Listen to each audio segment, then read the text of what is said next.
Rachel, I'd like you to meet the tiger. Aiden glared as Maximilian handed him the phone. I can't believe that Maximilian would do this, Aiden thought. Why would he put me on the phone with Rachel and introduce me as the tiger? She could very well be the spy in the tiger group. Maximilian is putting everyone at risk. He quickly put the phone on mute. What if she recognizes my voice?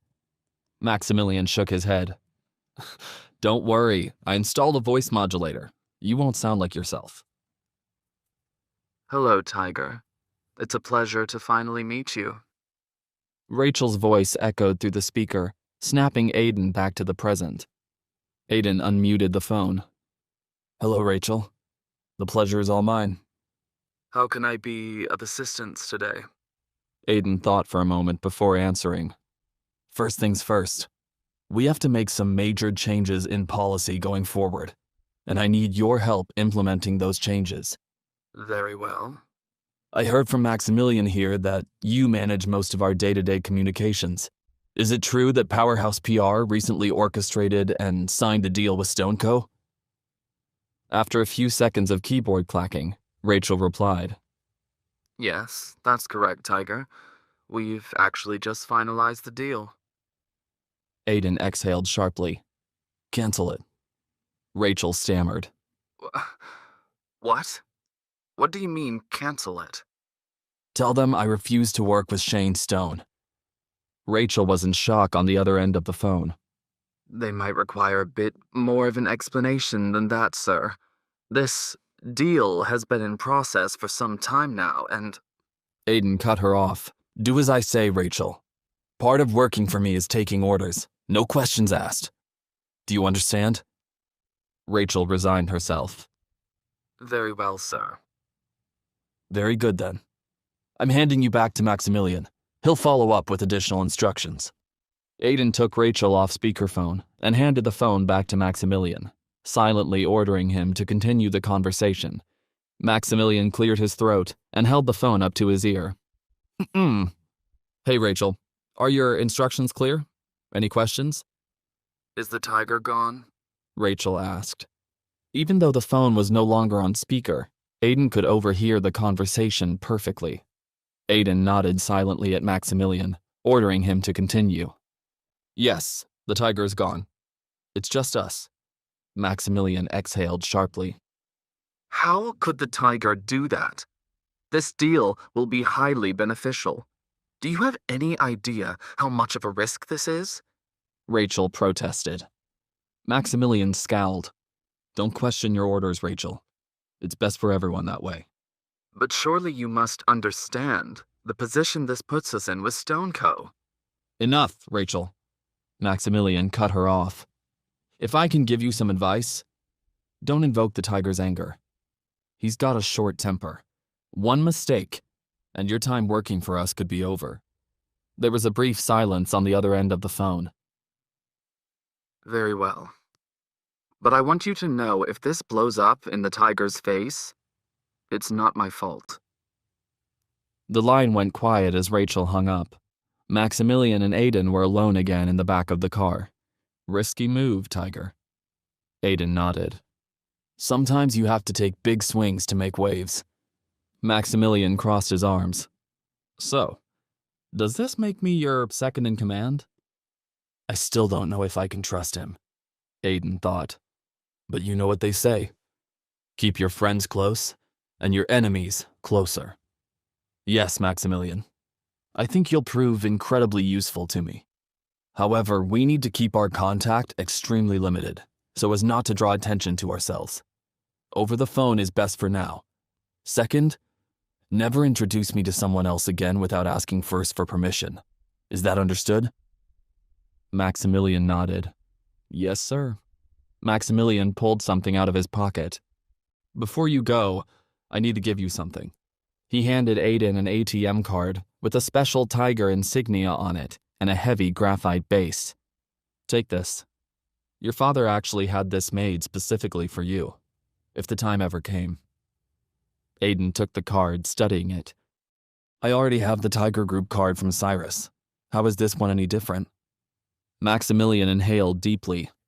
This card allows you access not only to the Tiger Group's assets, but also to our secret offshore accounts, and allows you to access the assets of the companies we oversee. This will allow you to operate more freely throughout the world.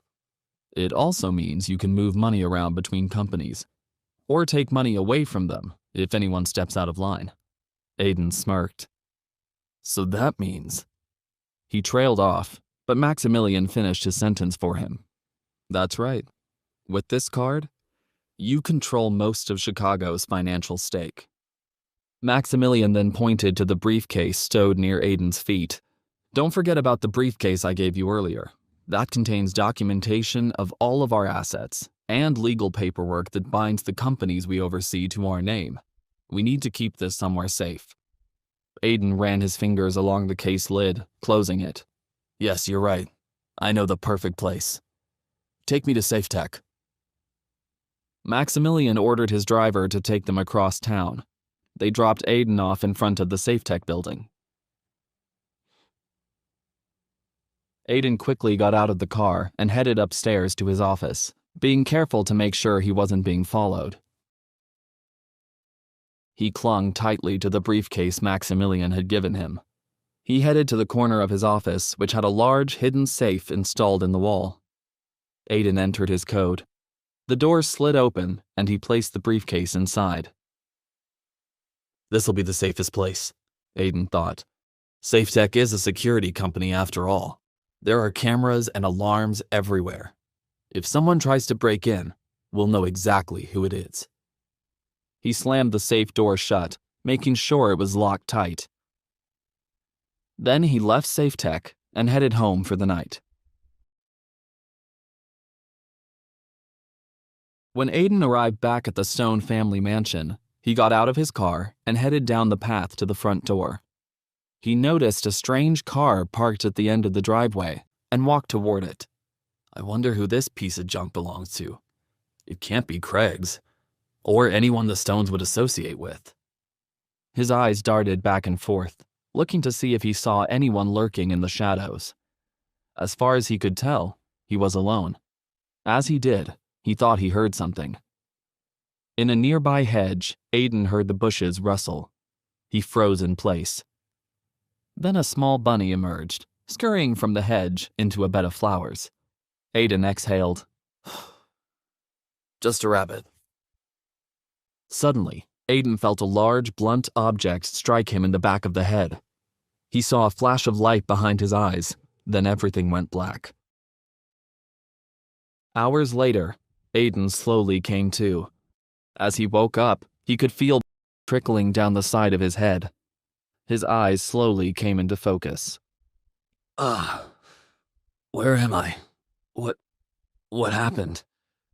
He looked around the room. He was tied to a chair, a single light bulb dangling above his head. He appeared to be in some kind of basement. There were no windows that he could see. He had no idea what time it was. However, he could see 3 men huddled in the corner, silhouetted by their own cigarette smoke. One of the men, a tough-looking thug in a tight t-shirt, approached Aiden. Well. Look who finally woke up. Aiden spat on the ground. Who are you? What do you want? His mind was racing. They're probably after the suitcase Maximilian gave me. The thug sneered at Aiden. We're the ones asking the questions around here, punk. He snapped his fingers. The other 2 armed thugs approached, tossing their cigarettes down on the ground, leering at Aiden. What do you want? Money? I can give you money. Aiden stared daggers at the thug who appeared to be the leader, while trying to wrestle free from the ropes that kept him bound to the chair. Money? Get a load of this guy. He's a delivery boy, and he thinks we're after his money. All of the thugs were laughing now. The gears in Aiden's head were turning. Delivery boy? If this guy thinks I'm a delivery boy, he can't possibly know that I'm the Tiger. What are these guys after? As the main thug stopped laughing, he stepped forward, looming over Aiden. Oh no, we're not after you for your money. We've only got one job to do here. He snapped his fingers again, and the other thugs pulled out large clubs, patting them against their palms. If we wanted money, we would have just robbed you in broad daylight. It would have been easy with a scrawny thing like you. Like taking candy from a baby. The thugs approached Aiden slowly, clubs in tow. The main thug continued. No, we're just here to teach you a lesson. Aiden spat on the ground again. Oh yeah? And what lesson is that? The thug smiled. We're here to remind you why you should never mess with Derek Kline.